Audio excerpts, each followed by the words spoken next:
देखिए इसमें भी बहुत क्या कहते हैं कि बहुत ही कंसेप्चुअल बात है इस क्वेश्चन के साथ भी। देखिए क्या कह रहा है क्वेश्चन में कि एक बॉल है आपके पास, मास एम है, dropped on to a floor from a certain height.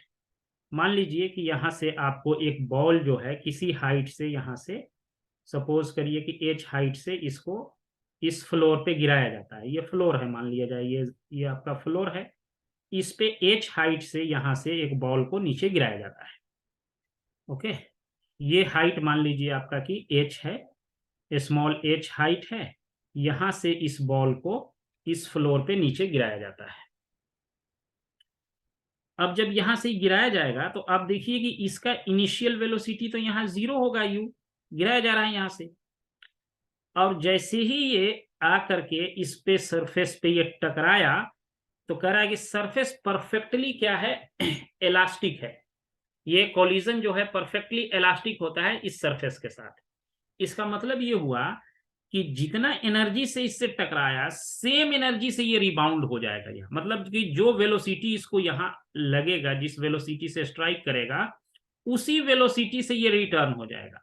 यही मतलब होता है परफेक्टली इलास्टिक कोलिजन का, कि जितना काइनेटिक एनर्जी आपका यहाँ पे है इनिशियल, उतना ही काइनेटिक एनर्जी फाइनल भी होगा। तभी इस कोलिजन को क्या कहते हैं, then the collision is called elastic collision. अब आपके पास क्या होगा इसमें, देखिए कि जब ये यहां पहुंचेगा तो अब आपको अगर निकालना है कि कितना स्पीड से यहां पहुंचेगा, स्ट्राइक करेगा, वो निकाल लीजिए। इसका फाइनल वेलोसिटी हम निकालते हैं v। ये क्या होता है आपका, ये h, ये हमारे को नहीं मालूम ये कितना होगा, ये निकालना है हमको। जो जिस वेलोसिटी से ये इस पे टकराएगा ग्राउंड को, ये है velocity of collision. Velocity of collision with surface. Velocity of collision है विद द सरफेस। सरफेस के साथ ये किस वेलोसिटी से कोलाइड करेगा वही ये लिखा हुआ है, वेलोसिटी ऑफ कॉलिजन है। अब आप मुझे ये वेलोसिटी निकाल के खाली बता दीजिए कि इसका इनिशियल वेलोसिटी 0 है। टाइम मान लिया इसका, टाइम कुछ यहां से जाने में कुछ टाइम लगेगा, टी है, टाइम भी मुझे नहीं पता है।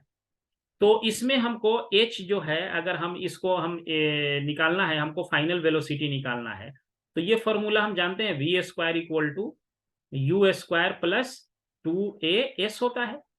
तो इसका इनिशियल वेलोसिटी तो यहाँ 0 है, और फाइनल वेलोसिटी हमको क्या है निकालना ही है, तो इसको v रहने देते हैं, प्लस 2 एक्सेलरेशन क्या होगा, g हो जाएगा, और ये हाइट कितना है, h हो गया s के जगह पर। इट मीन्स कि जिस वेलोसिटी से ये टकराएगा वो वेलोसिटी हमारा जो होगा क्या हो जाएगा, √2gh हो जाएगा। समझिएगा ध्यान से बात को। 2gh वेलोसिटी से क्या किया, ग्राउंड को टकराया।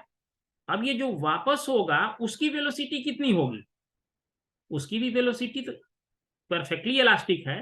तो वेलोसिटी जो कोलिजन के बाद इस डायरेक्शन में जो वेलोसिटी होगी वो भी वेलोसिटी यही होगी, क्योंकि कोलिजन क्या है, परफेक्टली इलास्टिक है। अगर ये कोलिजन इलास्टिक नहीं होता तो क्या होगा कि ये जो कोलिजन का जो वेलोसिटी है इसका, ये आप देखिए, ये जो कोलिजन का जो वेलोसिटी है ये v, यहाँ पे जो वेलोसिटी ऑफ कोलिजन है जिससे ये टकराया, अगर परफेक्टली इलास्टिक नहीं होता तो इसकी कुछ एनर्जी इसमें लॉस हो जाती। तो जब एनर्जी कुछ लॉस होगी तो रिटर्न ये इसी स्पीड से ये नहीं करेगा, ये इसका स्पीड क्या हो जाएगा, चेंज हो जाएगा। लेकिन इसमें क्या है, परफेक्टली इलास्टिक कोलिजन है, तो जिस वेलोसिटी से ये टकराया उसी वेलोसिटी से ये रिटर्न भी करेगा। तो वेलोसिटी ऑफ रीबाउंड, यानी रिटर्न जो करेगा वेलोसिटी जो होगा वो आपको क्या निकलेगा, वो भी वही होगा जो ये है, लेकिन इसका डायरेक्शन आप क्या लिखेंगे, ये इसके उल्टे डायरेक्शन है, तो यहाँ निगेटिव लिख दीजिए। नीचे वाला हमने पॉजिटिव, इधर आने वाला वेलोसिटी पॉजिटिव है तो जाने वाला निगेटिव होगा। अगर आप आने वाले को ही निगेटिव मान लीजिए तो जाने वाला पॉजिटिव हो जाएगा, क्योंकि दोनों का वेलोसिटी का डायरेक्शन अपोजिट है। इसलिए ये पॉजिटिव है तो दूसरा वाला आपका निगेटिव हो जाएगा, ये रहेगा। अब इसका आपको क्या निकालना है, मैग्नीट्यूड निकाल, क्या पूछ रहा है आपको निकालने के लिए, find the average force exerted by the ball on the floor during a long time interval, जब इससे आकर ये टकराया और वापस हुआ तो इस बॉल ने इस फ्लोर पे कितना फोर्स लगाया ये निकालना है मुझे, फोर्स निकालना है। तो फोर्स के लिए हमने एक रिलेशन और भी देखा है, वो क्या था याद करिए, change in momentum divided by time को ही क्या कहते हैं, फोर्स कहते हैं। Change in momentum by rate of change of momentum is called force. तो ये आपको एक्चुअली निकालना है। अब जो लॉन्ग टाइम की यहां बात हो रही है, लॉन्ग टाइम इंटरवल का क्या मतलब है कि यहां से जो आके यहां टकराया और फिर जो यहां वापस हुआ उतना ही हाइट पे जब ये रिटर्न होगा तो कितना टाइम लगेगा, उसी टाइम का वैल्यू हमको यहाँ पे निकालना है। तो पहले हमको क्या निकालना पड़ेगा, initial time. We have to find out what is the initial time taken by the ball to strike on the surface. यहां तक पहुंचने में इसको कितना टाइम लगेगा, आप मुझे सिर्फ ये निकाल के बता दो कि कितना टाइम लगेगा। इसमें सब दिया हुआ है, आप निकालिए थोड़ा एक बार। देखो ये आपने इसको चेंज इन मोमेंटम का जरा लिख लो। एक मोमेंटम हमारा, एक वेलोसिटी ऊपर के तरफ है, दूसरा वेलोसिटी नीचे के तरफ है, तो चेंज निकालना है। तो एक निगेटिव है एक पॉजिटिव है, तो हम इसको ऐसे लिख सकते हैं, root under 2gh minus minus root under 2gh and divided by ये हमारा टाइम रहेगा t। तो इसको कर दोगे 2√2gh डिवाइडेड बाई t। अब t निकालना है मुझे टाइम ना, तो t निकालने के मतलब है कि आप कैसे निकालेंगे t मीन्स कि यहां से जाने का टाइम फिर यहां से आने का टाइम, लॉन्ग टाइम में पूछ रहा है। तो यहां से जो जाने का टाइम है v equal to U plus A T डाल दो। तो ये v हमारा निकल चुका है, v इज ये वाला 2gh root under 2gh, u is 0 plus a का वैल्यू g डालना पड़ेगा। इसको मान लो यहाँ t1 है नीचे के जाने का टाइम, तो इसका मतलब है कि t1 will be equal to root under 2h by g हो जाएगा। ये हो गया आपका t1 इतना हो गया। तो इतना ही टाइम में ये ऊपर भी जाएगा क्योंकि इसमें कोई वेलोसिटी में लॉस वॉस नहीं हुआ है। तो total time t will be equal to, total time t will be equal to 2 multiplied by t1। तो इसको हम डाल देंगे 2 मल्टीप्लाइड बाई t1 कर देंगे यहाँ पे। तो 2 multiplied by t1, t1 means यही वाला root under 2h by g। अब इस वैल्यू को इसमें डाल दीजिए फोर्स वाले इक्वेशन में। सो फोर्स विल बी ये वाला हमारा वैल्यू हो गया 2 रूट, ये तो निकला, ये तो चेंज इन वेलोसिटी निकला। मोमेंटम भी निकालना है ना, तो मोमेंटम में इसमें क्या होगा, मास से भी तो मल्टीप्लाई होगा, तो चेंज इन वेलोसिटी है, इंटू एम करेंगे तब तो मोमेंटम होगा। तो 2m root under 2gh divided by 2 root under 2h divided by g हो जाएगा। अब इससे 2 से 2 कैंसिल हो गया, ये 2 से ये 2 कैंसिल हो गया, ये h से h कैंसिल हो गया, ये नीचे वाला h ऊपर में h से रूट अंडर g में रूट अंडर g मल्टीप्लाई हो जाएगा, तो g स्क्वायर हो जाएगा। तो ये आपको हो जाएगा mg हो जाएगा। यानी कि चेंज इन मोमेंटम जो आपका होगा वो आपका कितना होगा, m इंटू जी, यानी बॉडी के ग्रेविटेशनल फोर्स के इक्वल टू इसके चेंज इन मोमेंटम के इक्वल टू फोर्स लगेगा इसके सरफेस पे, अर्थ के सरफेस पे। एक क्वेश्चन और देखिए, ये आप बना के जरूर बताइएगा। देखो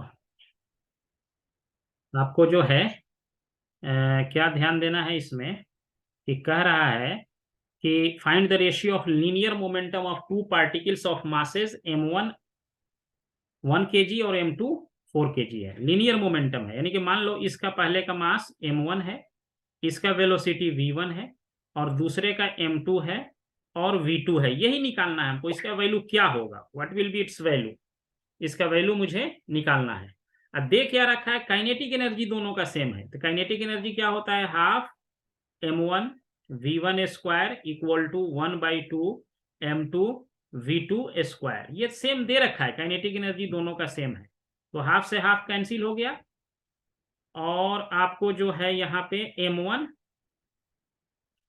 divided by m2 equal to कितना हो जाएगा, v2 बाई v1 का स्क्वायर हो गया, ये हो गया इससे।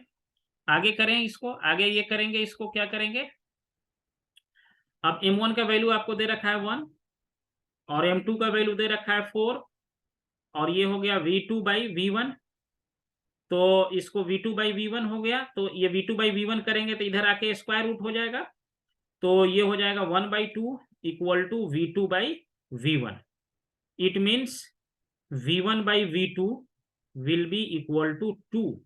v1 बाई v2 हो जाएगा 2, क्योंकि यहाँ पे हमको v1 बाई v2 डालना है, ये वाला वैल्यू।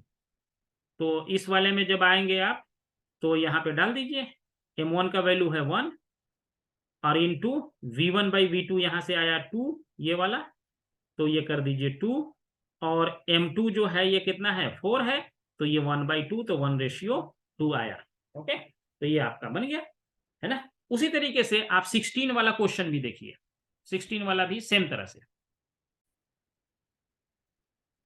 देखो। 16 का रहा यूरेनियम है 238 न्यूक्लियस इनिशियली एट रेस्ट, ये रेस्ट में है, यूरेनियम का जो है एटम है ये रेस्ट में है। emits an alpha particle with a speed 1.4 into 10 to the power 7 metre पर सेकेंड। ये अल्फा पार्टिकल यहाँ से जो एमिट करता है, इसका जो स्पीड है ये 1.4 into 10 to the power 7 metre पर सेकेंड से अल्फा पार्टिकल इस यूरेनियम से निकल रहा है। Calculate the speed of residual nucleus, जब ये अल्फा निकल जाएगा तो इसमें ये जो रेसिडुअल न्यूक्लियस बचेगा वो क्या हो जाता है, थोरियम हो जाता है, ये थोरियम बन जाता है, ये थोरियम। और इसका मास जो है 234 बच जाता है। Assume that mass of nucleus is proportional to mass number के इसका जो है प्रोपोर्शनल है।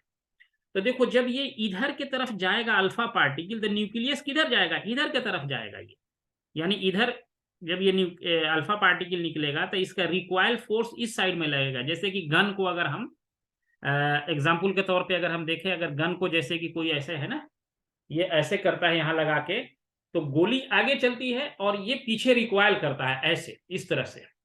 सेम तरह से ये भी है, इसमें भी जब ये एक तरह से ये गन ही मान लो, ये गोली है, इसकी हीलियम निकल रही है ऐसे, तो 1.4 into 10 to the power 7 metre से इधर चला, तो इसका न्यूक्लियस किधर जाएगा, इधर की तरफ जाएगा। अब क्या करना है, दोनों को, क्योंकि इस पे कोई एक्सटर्नल फोर्स एक्ट नहीं कर रहा है, तो इनिशियल मोमेंटम और फाइनल मोमेंटम क्या होगा, दोनों कंजर्व होगा। इनिशियल तो 0 है, रेस्ट में है, और फाइनल मोमेंटम क्या लिखेंगे हम, हीलियम का मास इसका कितना लिया गया है 4 कह रहा है, ले लीजिए, into 1.4 into 10 to the power 7 हो गया इसका मोमेंटम, प्लस इसका मोमेंटम अब बच गया कितना 234 इंटू इसका वेलोसिटी, मान लो ये v वेलोसिटी से इस डायरेक्शन में जब जाता है अपोजिट डायरेक्शन में, तो ये वाला लाइन यहाँ पे खुद ही निगेटिव लिख देंगे, और नहीं लिखेंगे तो ये निगेटिव आएगा ही ये। तो v जो होगा ये आपका हो गया -4 into 1.4 into 10 to the power 7 divided by 234। अब इसको आप डिवाइड कर देंगे तो इसका जो है कि आपको रिक्वायर्ड वेलोसिटी का इस थोरियम जिस वेलोसिटी से मूव करेगा वो ये निकल के आ जाएगा। इसको आप सॉल्व करके देखिए, ये आता है, हम लिख देते हैं आपको, ये कितना आएगा एक बार आप चेक भी कर लीजिए। ये आपको आएगा, ये आ रहा है 2.4 इंटू 10 टू द पावर 5, ये आ रहा है 2.4 into 10 to the power 5 metre पर सेकेंड से ये वाला न्यूक्लियस आपका मूव करेगा, हेवी वाला न्यूक्लियस अपोजिट डायरेक्शन में जाएगा। ये निगेटिव इंडिकेट करता है अपोजिट डायरेक्शन, तो इसीलिए हम इसको पॉजिटिव लिख दिए, मीन्स इसका डायरेक्शन हीलियम के डायरेक्शन का अपोजिट है। 17 वाला निकल जाएगा, खाली कुछ नहीं। 17 वाला जो पोर्शन है इसमें देखो, 17 आपका ये कह रहा है सॉल्यूशन 17, रुको इसको भी कर ही देते हैं। ये क्या है, मैन है जिसका मास 50 kg है, start moving on the earth and acquires a speed 1.8 metre पर second, with what speed does the earth recoil, mass दे रखा है, अर्थ किस स्पीड से रिक्वाइल करेगा, यानी अर्थ की तरफ ये जा रहा है, तो अर्थ किस स्पीड से रिक्वायल करेगा, ये आपको बताना है। तो इसका इनिशियल मोमेंटम और फाइनल मोमेंटम दोनों लिख लीजिए।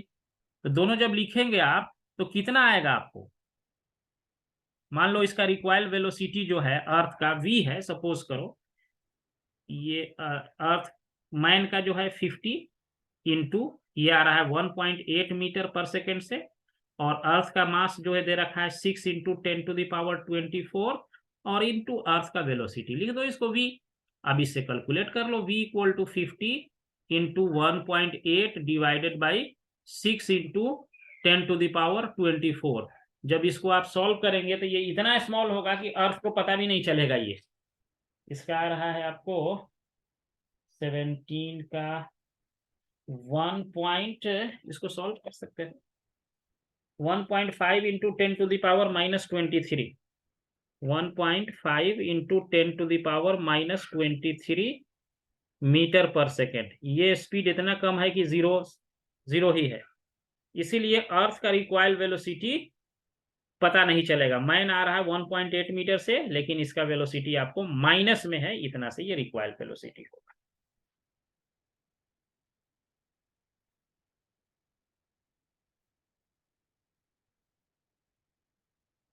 ओके।